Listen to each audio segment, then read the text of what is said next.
21세기 사도행전을 쓰며 사는 사람들, 이 시간 진행의 이상진 장로입니다. 오늘 이 시간에는 멕시코에서 사역하고 계시는 김광철 선교사님과 함께했습니다. 선교사님 안녕하십니까? 네, 안녕하세요. 네, 이렇게 만나서 반갑습니다. 네. 선교사님 먼저 우리 시청자들에게 본인 소개 간단하게 해주시면 고맙겠습니다. 네, 안녕하세요. 저는 멕시코 중부에 있는 과달라라에서 사역하고 있는 김광철 선교사입니다. 이렇게 만나 뵙게 돼서 반갑습니다. 자, 우리는 사실 지금 멕시코에 있는 것이 아니라 우리들은 지금 뉴욕, 롱아일랜드 예수 서원에 와 있습니다. 오늘 제 58차 예수 서원 이 세미나에 참석해서 우리 박광철 선교사님과 사모님 만났는데 사모님은 지금 여기 계시지 않고요. 이렇게 만나서 멕시코에서 사역하는 그 사역 얘기를 듣고 우리 21세기 사도행전을 쓰며 사는 사람들의 한 팀이 되어가지고 이렇게 하면 좋겠다 생각이 되었습니다. 선교사님 먼저 멕시코 사역에 대한 얘기를 하기 전에 먼저 우리 한국에 계셨을 때 간단한 신앙 얘기들 좀 하면 좋겠어요. 네. 왜 언제부터 예수님을 영접하시게 되셨나요? 네, 저는 초등학교 3학년 때 네. 저희가 이제 셋집을 살았는데 네. 이제 그 집주인 형이 네. 여름 방학 때 저를 아주 재밌는 곳이 있다고 이렇게 교회로 인도해 줬어요. 그랬더니 이제 그 기간이 이제 여름 성경학교 기간이었습니다. 네. 근데 보통 교회를 생각할 때는 일주일에 한 번씩 이렇게 갔는데 이 형은 계속 매일 가자고 하는 거예요. 그래서 네. 거기에 갔는데 이 성경의 이야기들을 해주시는 그 전도사님이 너무 재밌게 해주시는 거죠. 그래서 네. 그 다음 주에도 기대되고 해서 네. 10살 때죠. 10살 때 저희 동네에서 조금 이제 한 20분 정도 걸어가야 되는 그 교회에 다니게 됐습니다. 그리고 교회 다니게 되시고, 뭐, 그때가 10살 같으면 아직까지 초등학교였겠죠. 네, 네. 그 다음에 중학교, 고등학교도 다 신앙생활 착실히 하실 거예요. 네네. 네. 저희는 이제 군산에 있는 네. 좀 이렇게 군산은 좀 촌이라고 그러나요? 지난번에 갔더니 굉장히 아파트들도 많이 생겼던데 네. 10살 때 그 교회를 가서 거기에서 초등학교 졸업하고 중학교, 고등학교, 대학교, 신대원 그리고 부교육자 생활까지 한 네. 교회에서 쭉 하다가 네. 40살 때 선교사로 나오게 됐습니다. 그랬어요. 그러니까 아주 젊을 때 그 신앙생활에 평탄하게 한 교회에서 네. 열심으로 교회를 섬기셨네요. 네. 네. 그리고 40이 되어서 이제 선교사로 나왔다 그러면 결혼은 하셨고요. 네네. 결혼도 네. 저희 교회에서 제가 청년 회당 때 네. 새로운 자매가 있었는데 네네. 이제 뭐 교회 생활을 이렇게 안내해주고 이렇게 하다가 네. 한 7년여의 교제 끝에 네. 결혼을 하게 됐습니다. 와, 그러게 교회 오빠를 만났네요. 네. 네. 와, 7년간 교제를 했다 그러면 아주 확실하겠습니다. 네. 자, 40세 때 이제 멕시코로 오시게 된다, 그죠? 저는 이제 처음에는 네. 이제 필리핀으로 가게 됩니다. 선교사의 시작이 필리핀으로 시작됩니까? 네네. 네. 이제 2008년도에 필리핀에 가서 4년 한 텀을 하게 되고요. 네네. 그 다음에 이제 2텀째 이제 멕시코에서 선교 목사로 청빙을 받게 되었고, 네. 그래서 필리핀에 있는 그런 선교적인 교회가 네. 멕시코에도 있었으면 좋겠다는 그런 비전을 가지고 네. 멕시코에 오게 네. 됐습니다. 그러셨구만요. 네. 자, 멕시코 오셨을 때 어쨌든 결혼한 우리 사모님하고 네. 또 아기들도 있었습니까? 네네. 큰애가 저희 남자인데 초등학교 5학년이었고요. 네. 둘째가 초등학교 3학년, 그때는 필리핀이었고, 네. 필리핀에서 4년 동안 있고, 이제 그 아이들도 같이 중고등학교 시절을 멕시코에서 보내고 중고등학교 시절을 멕시코에서 보내셨는데, 자, 처음에 멕시코에 오셨을 때, 네. 멕시코가 어떤 나라였나요? 네, 저희가 2012년 5월 달에 멕시코 과달라라 공항에 도착을 하게 됐거든요. 네. 근데 정말로 그 멕시코에 대한 정보가 없었던 것 같아요. 네. 그냥 막연한 생각에 미국 아래에 있으니까 영어가 통할 줄 알았고 그래서 뭐 얼마든지 사역을 할 수 있겠다 이런 생각을 하고 왔었거든요. 네. 그런데 그러면서 이제 그 멕시코에 가면 뭐 선인장도 많이 있고 이제 사막을 말 타고 달리면서 이제 전도하겠구나 뭐 이런 생각을 했었는데 네. 과달라라 공항은 그때 당시 멕시코의 제2도시였습니다. 네. 그러니까 공항에서 이렇게 숙소 쪽으로 가는데 도시가 엄청 큰 거예요. 그래서 네. 처음에는 굉장히 좀 어리둥절했고 여기가 선교지 맞나 이제 그런 생각도 하게 되었었습니다. 네. 그러니까 멕시코에 대한 소개는 멕시코 시리가 그 나라 수도이죠. 네네. 그다음에 과달라라는 나라는 제2의 도시로서 네네. 멕시코 시리는 굉장히 세계적인 도시예요. 굉장히 네네. 큰 곳을 알고 있거든요. 그렇죠. 과달라도 인구가 꽤 많죠. 과달라라도 그 전체 주변 도시까지 해서 예. 약 한 700만 700만 되죠. 예. 예. 멕시코 시리는 1000만이 넘으니까요. 네네. 네. 자, 그게 처음 갔을 때 아이들을 데리고 그러니까 당시 때 중학교 네. 학생이었고 그 언어가 틀리는데 언어는 완전히 스페니쉬잖아요. 네네. 스페니쉬 공부를 좀 하고 가셨습니까? 아니요, 전혀 못 하고 갔습니다. 그러면 필리핀 필드에 있었으니까 네. 준비할 시간이 없었고 앞서도 말씀드렸지만 미국 아래에 있으니까 영어로 다 통할 줄 알았어요. 필리핀처럼. 필리핀도 따갈로그가 국어지만 영어도 같이 사용하고 있거든요. 필리핀은 영어가 많이 통하죠. 네.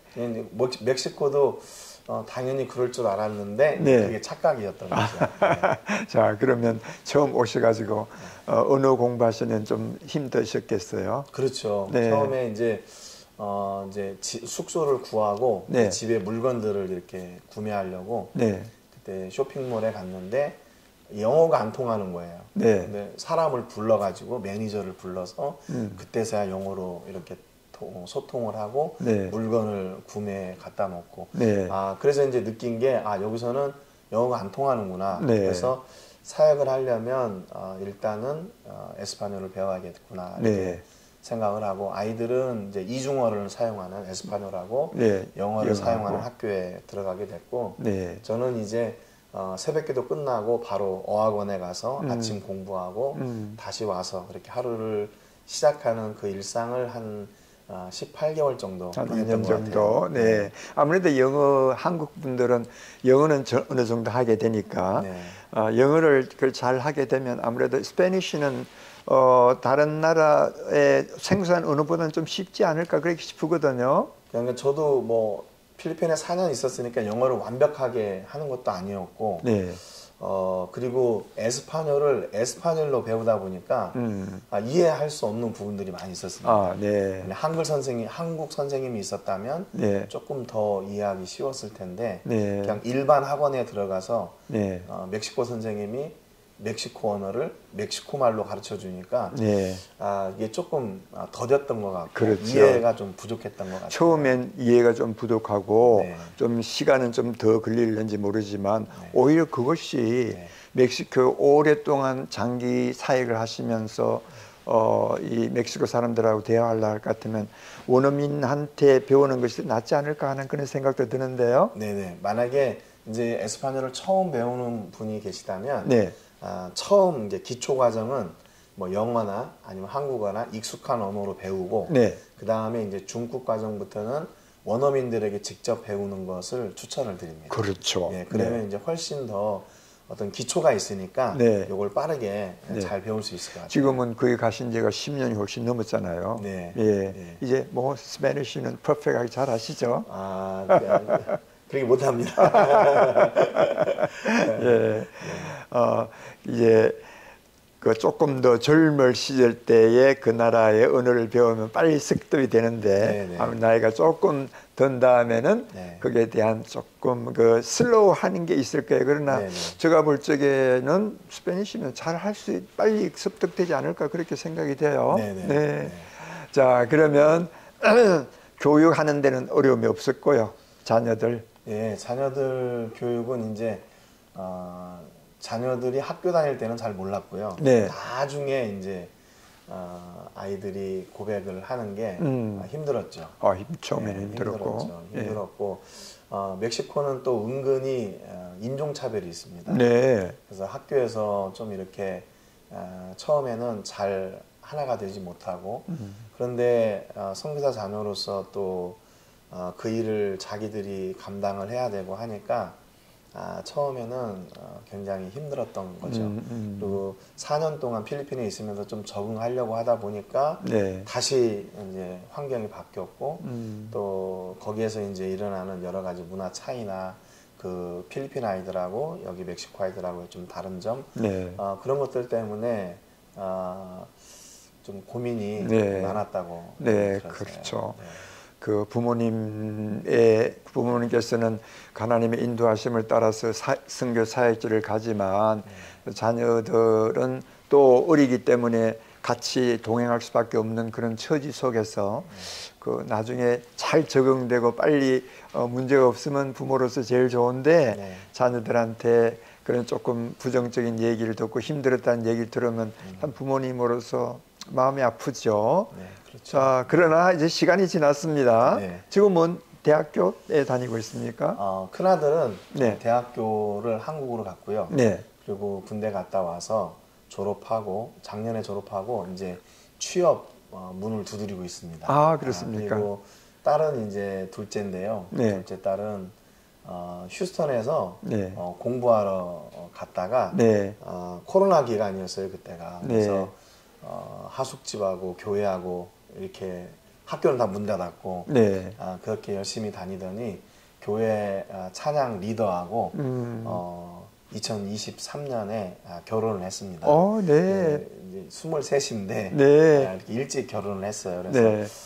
조금 기쁘기도 하고 아쉽기도 하고 그런 상황. 뭐 아쉬운 것도 있겠지만 기왕 시집 갈 거 결혼할 거 빨리 네. 하면 아마 부모님한테 상당히 이렇게 더 좋을 걸로 생각됩니다. 특별히 딸이 갔다 그러면 딸이 나중에 더 좋은 것 같아요. 제가 부모님 효도 많이 하실 거예요. 네.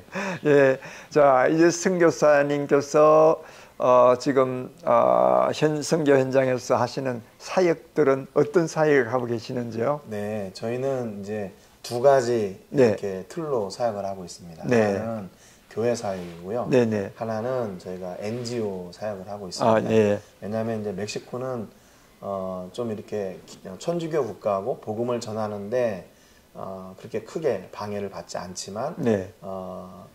그 중남미에서 기독교를 박해하는 국가 중에 두 국가 중에 하나입니다. 지금은 이제 조금 더 늘었는데 네. 오픈도어 선교회에서 매년 발표하는 기독교 박해하는 나라 50위에 네. 멕시코, 콜롬비아가 네. 늘 등장을 하거든요. 그렇습니까? 네. 네. 근데 이제 콜롬비아 입장에서는 마피아들이 주로 기독교를 박해하는 거고, 네.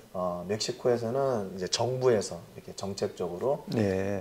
기독교를 이렇게 뭔가를 이렇게 올무를 많이 잡고 있는 거죠. 그래서 저희가 네. 좀 사역을 활발하기 위해서 복지법인을 세워가지고 네. 그렇게 사역을 하고 있습니다. 네. 그래서 교회는 한인교회를 섬기고 있고요. 네. 그 다음에 현지에는 현지교회를 섬기고 있고, 네. 또 현지교회를 통해서 저희 브링엄 멕시코인데 그 복지법인이 할 수 있는 일들을 네. 하고 있습니다. 네. 그러면 그게 한인들도 좀 많이 있습니까? 지금? 네, 지금 한 300명에서 500명 정도 있다고 그러는데요. 네, 네. 한 300명 정도 있는 것 같아요. 그렇습니까? 네. 교회도 많이 나오시고요. 예, 그렇죠. 네. 교회 그러니까 멕시코에서 한인 교회를 하도 재미있겠습니다. 그게 계시는 분들의 대부분 어때 비즈니스 하시는 분들이에요? 네네, 대부분 다 비즈니스를 하시는 분들. 네, 네. 그래서 저희가 지금 하고 있는 행복한 교회는 네. 작년 3월 부활절 때 시작이 네. 됐어요. 네. 그래서 이제 1년 조금 넘어서 아직은 이제 걸음마. 예, 지금 이제 개척교회의 수준을 가지고 네. 그래도 선교사님으로 멕시코, 한국을 떠나서 멕시코에 와서 또 한인 교회들을 모은다는 그것도 참 의미가 있는 것 같아요. 네네. 외로워하고 또 네. 힘들어하는 한인들에게 위로해주고 네. 또 격려하고 서로 만날 수 있는 장을 만들 수 있다고 하는 그 자체도 참 감사한 일인 것 같아요. 특별히 이제 NGO를 만들어서 현지인들에게 교회 개척 사역, 네. 교회 개척 사역을 하시고 또 NGO를 만들어서 어떤 또 다른 사역을 하고 계십니까? 네, 저희가 저희가 지금 사역하고 있는 곳은 산타페, 출라비스타 그런 지역이거든요. 네네. 이제 그 과달라라 남쪽에 네. 이제 쉽게 얘기하면 도시 빈민들입니다. 그래서 네. 도시에서 밀려나와 있는 사람들을 상대로 사역을 하는데 저희가 그 지역에 들어간 지는 2013년부터 네. 들어갔습니다. 그래서 네. 지금 사역한 지가 거기도 12년, 13년 되는데요. 네. 거기에서 아이들을 주로 대상으로 네. 사역을 합니다. 그래서 그 지역에서 시에서 운영하는 한국의 문화센터 같은 곳이 있어요. 그래서 네. 여기는 정부에서 이렇게 정치하고 아주 긴밀히 관계된 그런 센터라고 보시면 됩니다. 그래서 네. 그 지역의 가난한 사람들을 위해서 여러 가지 이제 프로그램들을 하는데 그 가운데 저희가 교실을 하나 얻어가지고 제가 태권도 사범이거든요. 오, 선교사님이 태권도 사범이세요. 네. 그래서 지금 13년 동안 거기서 태권도를 가르치고 있고요. 네. 그리고 저희 아내는 한글 교사 자격증이 있습니다. 그래서 네. 교회에서 또 거기 문화센터에서 한글 수업을 하고 있고요. 네. 또 저희가 2023년에 그 저희가 가르치는 태권도 하는 그 문화센터에 네. 교실을 하나를 또 얻어가지고 네. 방과후 학교를 하고 있어요. 그래서 네. 아이들이 학교를 못 가는 아이들이나 또 학교를 끝났는데 네. 부모님이 집에 계시지 않아서 갈 수 없는 아이들 네. 그런 아이들을 데려다가 거기서 공부를 시키고 있고 또 저희가 장학생을 선발해서 장학생을 또 키우고 있고요. 네. 네. 또 이제 그 코로나 때는 2021년부터 24년까지 그때는 예배 활동은 못했고 네. 의료하고 구제 사역만 가능했습니다. 멕시코에서. 네. 그래서 저희가 복지법인이 있다 보니까 구제 사역을 교회에서 할 수가 있었어요. 그래서 네. 4년 동안 매주 화요일 날 오후 1시에 120개에서 150개 정도의 도시락을 만들어서 그 지역 주민들에게 네. 정기적으로 나눈 사역을 했습니다. 네. 그래서 코로나가 끝나고 나서는 이제 그 사역을 중단을 했고요. 네. 지금은 이제 토요일 날 또 어린이 전도학교가 있는데 오병리어 학교라고 해서 네. 토요일 날 그 지역에 또 저희 태권도와 방과후 학교, 한글 학교에 소속된 아이들 네. 초대해가지고 주일학교처럼 네. 말씀 듣고 또 율동하고 공과하고 네. 전도를 하기 위한 프로그램을 네. 하고 있고요. 네. 또 장년들을 위해서는 저희가 그 도시락 사역 중에 4년 동안 무보수로 그 도시락을 만들어 주신 현지 성도님들이 계셔요. 네. 그래서 저분들을 어떻게 하면 좀 생계를 도울 수 있을까 고민하다가 네. 한국처럼 멕시코에는 그 오일장 같은 게 씁니다. 그걸 이제 멕시코에서는 띠앙기스라고 그러는데 네. 이게 동네마다 이렇게 쓰는 날짜가 달라요. 그렇습니까? 네, 그러면 이제 천막을 가지고 쭉 그 양쪽 길가에 예. 상인들이 나와서 이제 뭐 먹을 것도 팔고 네. 이런 물건들도 팔고 하는 아주 재밌는 장소인데 3월에 이제 한국에서 단기로 왔던 그 태권도 사범이 음식을 좀 잘 만들었어요. 그 네. 친구가 K푸드가 요즘 인기니까 저기에 나가서 음식을 팔아도 좋겠다 그런 생각을 했어요. 그래서 저희도 그 성도님들에 대한 생계를 어떻게 도울 수 있을까 고민하고 있다가 그래서 그 일을 시작을 했습니다. 그래서 네. 김밥, 치킨, 그다음에 볶음밥, 라면 예. 이런 거를 만들어 가지고 네. 그 오일장에서 띠앙기스에서 네. 팔고 있는데 네. 대부분 저희 집사람이 예.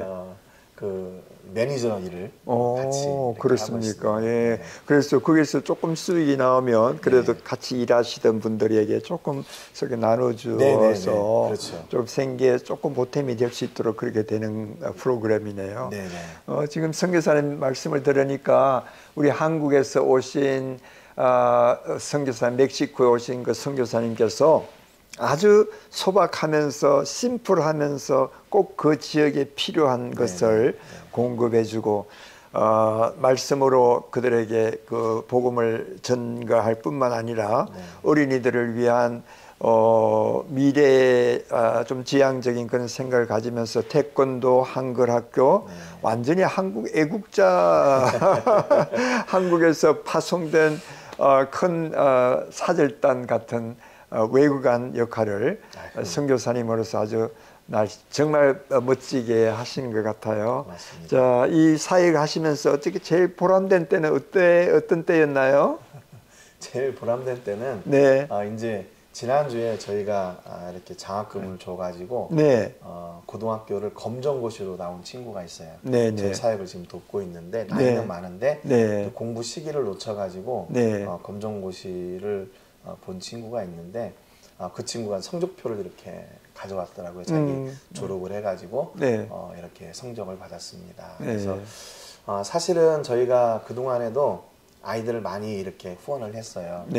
그런데 그 친구들의 대부분의 꿈은 뭐냐면 그 지역을 빨리 벗어나는 게 그들의 꿈이에요. 왜냐하면 거기에서 자기들이 소망이 없다는 걸 잘 알고 조금 이제 머리가 트이거나 또 가정에 좀 여유가 있는 사람들은 아이들이 중고등학교가 되면 다 그곳을 떠나게 하거든요. 근데 이제 그 친구는 이게 졸업장하고 그 성적 증명서를 이렇게 가져와서 이제 그 다음에 꿈을 꿀 수 있다는 것이 얼마나 감사한 일인지. 그래서 정말 그때 그 성적표를 보고 물론 점수는 그렇게 막 좋지는 않았지만 그래도 이 친구가 그걸 잘 견뎌내고 이겨냈구나. 그리고 또 우리가 그동안에 함께하고 그 후원했던 일들이 이렇게 열매를 맺었구나 하는 그것으로 정말 너무 기뻤던 것 같아요.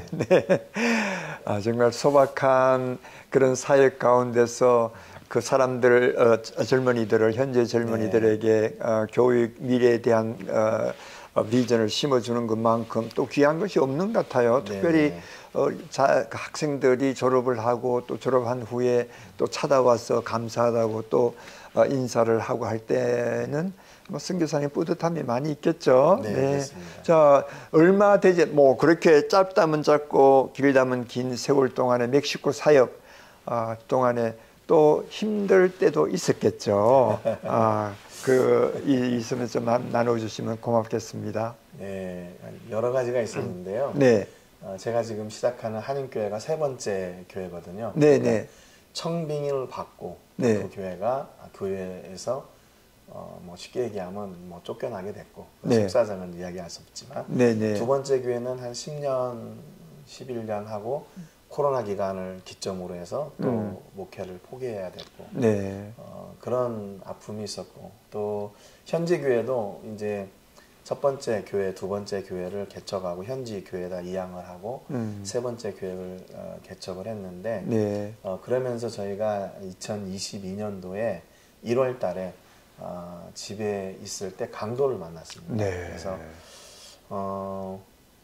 그때가 이제 저희가 두 번째 코로나가 걸렸을 때인데 이제 사역을 못 가고 집에서 있는데 이제 5인조 강도가 들어왔어요. 들어왔습니까? 그래서 권총 2자루, 그다음에 칼, 그다음에 이렇게 못 빼는 거 빠루라 그러죠. 아마 문을 부수려고 그렇게 들어왔던 것 같아요. 근데 저희가 그 화요일 날에는 매주 선교지에 가서 도시락을 나눠주는 시간이었는데 저희가 코로나 때문에 못 나가고 있었던 거죠. 그러니까 이제 저희가 예측하기는 이제 우리 사정을 잘 알고 있는 사람이었을 거다. 그래서 저희가 그때 좀 뭐 생명에는 지장이 없었지만 좀 마음적으로 좀 충격을, 좀 상처를 많이 받았습니다. 근데 아내는 그래도 좀 빨리 회복이 됐는데 저는 그 과정을 거치면서 좀 여러 가지 몸에도 좀 문제가 생기고 네.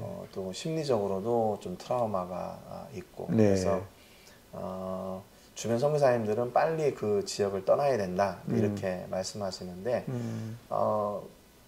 뭐랄까 이제 뭐 그런 상황도 아니었지만 마음에 그런 생각이 들었어요. 아, 내가 이 집에서 계속 살면서 혹시나 그 녀석들이 여기를 지나갈 때는 후회하게 만들리라 그런 네. 생각을 했고 하나님께서 저희가 이제 손발 다 묶이고 이제 식탁 밑에 저희를 쳐놓고 이제 네. 그랬었는데 그때 그 나중에 경찰이 와서 그런 얘기를 하더라고요. 만약에 보통 멕시칸 집에 들어갔으면 권총을 가지고 들어갔으면 100% 둘 다 죽거나 둘 중에 하나는 죽는다. 네. 왜냐하면 이제 그들이 나갔을 때 연락을 못하게 하려고 네. 이제 그런 상황을 벌인다는 거죠. 네, 근데 이제 그렇죠. 다행히도 그런 건 없었고 그때 하나님께서 저에게 이제 주셨던 마음이 있었어요. 네. 그게 뭐냐면 I done, I do, I will do 이 말씀이 있었어요. 내가 했다, 내가 한다, 그리고 내가 앞으로 할 거다. 근데 그 말씀이 처음에는 무슨 얘기인가 잘 몰랐습니다. 그래서 네. 저는 그 얘기가 저를 제외한 내가 빠진 I do, I will do 거긴 줄 알았어요. 이미 과거는 하나님이 나와 함께 하셨으니까 이제 내가 마지막으로 여기에서 생명을 다하고 이제 그 나머지 일들 뭐 아내의 일이나 가족의 일이나 사역은 하나님이 하실 거니까 너 걱정하지 마라 이렇게 생각을 받아들였어요. 네. 그래서 그들이 이제 뭐 집 뒤지고 뭐 저를 때리고 이렇게 할 때 이제 그때 기도했었습니다. 하나님 이들이 그대로 나가진 않을 것 같은데 생명을 가져가시려면 제 생명을 좀 가져가십시오. 네. 그래서 그 하나님의 말씀에 저는 빠진 일인 줄 알았는데 제가 이번에 여기 와서 느낀 게 그 사역 안에 저와 포함된 사역이었다는 거죠. 하나님이 지금도 하고 계시고 앞으로도 할 거라는 그 사역 안에 제가 있었던 거죠. 네. 그래서 얼마나 감사한지 모르겠고 그래서 그 어려움들이 있었지만 지금도 하나님이 계속 일하시는 그 은혜들을 이렇게 누리고 있습니다. 네. 정말 그 얘기를 듣는 것은 그렇게 뭐 어렵지 않지만 말도 말하는 것도 어렵지 않지만 실제적으로 그 당시 그 순간 강도로부터 권총을 가진 강도로부터 팔이 손발을 묶이고 그런 상태에서는 굉장히 막 두려웠을 것 같아요. 물론 뭐 예수님이 그때도 지켜주실 것을 확실하게 믿었겠지만 그런데도 불구하고 사람 인간이니까 순간적인 그런 불안함과 공포가 얼마나 크겠나 이렇게 생각하면서 정말 그래도 잘 그 과정을 겪어낼 수 있었던 것이 하나님께 감사해야 되지 않을까 싶으네요. 네. 자, 그런 과정을 겪으면서도 앞으로의 계획은 어떠신지요? 네. 그래서 제가 그 일을 겪으면서 이제 생각했던 게 이 사역이 만약에 여기에서 제 생이 끝나게 되면 이 사역 전체가 다 끊어지겠구나. 근데 그 사역이 다른 사역이 아니라 이 복음 전하는 사역이 이제 끊어지겠구나. 그 지역에서 이제 그런 생각을 하게 됐어요. 그래서 제가 선교의 초점을 이제 방향을 바꾸게 됐습니다. 그래서 다음 세대를 키워야 되겠다. 그래서 제가 없어도 변함없이 복음을 전할 수 있는 그 복음의 다음 세대를 키워야 되겠다는 생각을 하게 됐고요. 그러는 차에 이제 한국에서 어떤 분의 후원을 통해서 저희가 학교를 짓기 위한 땅을 이제 저희가 구매를 하게 됐습니다. 그래서 일단 땅을 구해놓고 이제 거기에다가 검정고시학교, 또 기술학교, 그리고 그 지역의 목사님들을 계속 양육할 수 있는 신학교 이런 것들을 이제 시작하기 위해서 준비하고 있고요. 제가 이번에 작년하고 올해 건강이 안 좋아가지고 한국을 계속 이렇게 왔다 갔다 하면서 제가 또 들었던 생각이 뭐냐면 내가 생명이 끝나서 못할 수도 있지만 건강이 안 좋아서도 못할 수 있겠구나.